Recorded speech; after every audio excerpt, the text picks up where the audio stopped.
Sir Sindhi Indian agent पकड़ लाया हूँ। कहता है हम सिंध में नए सूबे कभी नहीं बनने देंगे। कहता है पाकिस्तान बनने से पहले सिंध एक खुशहाल और खुद मुख्तार मुल्क हुआ करता था। सिंधी दुनिया भर में पढ़े लिखे कारोबारी, मेहमान नवाज और अमन पसंद लोगों के नाम से जाने जाते थे।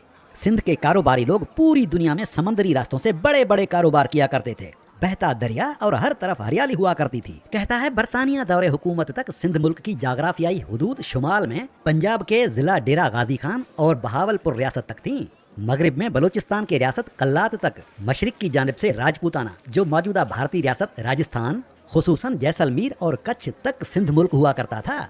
जबकि जुनूब की तरफ से बहरा अरब तक, मुल्तान से मकरान तक सिंध एक मुल्क हुआ करता था। अच्छा, फिर? कहता है दूसरी जंगे अजीम के बाद जब बरतानवी यहाँ से वापस जाने लगे तब उन्होंने सिंध मुल्क को तोड़कर मजहब के नाम पर पाकिस्तान मुल्क बनाया और पाकिस्तान में सिंध के नाम से एक छोटा सा सूबा बना दिया। मजहब के नाम पर हिंदू सिंधियों को सिंध से निकालकर हिंदुस्तानी मुसलमान लाकर आबाद किए गए थे, जो आज तक खुद को ना ही पाकिस्तानी तस्लीम करते हैं ना ही सिंधी बन सके।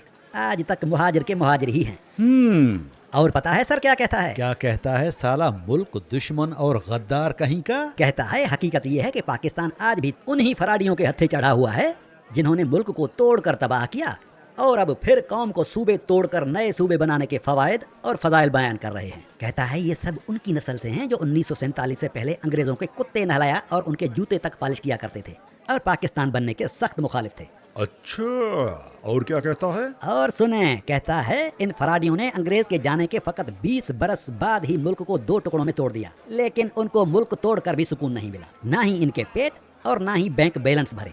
सर कहता है पूरी दुनिया के जर्नैल अपनी अफवाज से अपने मुल्क की सरहदों की हिफाजत करवाते हैं, जबकि पाकिस्तानी जर्नैल मुल्क में साबुन और घी बेच रहे हैं और जमीनों पर नाजायज कब्जे करके DHA बनाने में मसरूफ और मुल्क को हर आए दिन तबाही की तरफ धकेल रहे हैं।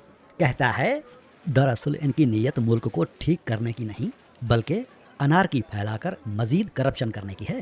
काम के ना काज के, दुश्मन अनाज के।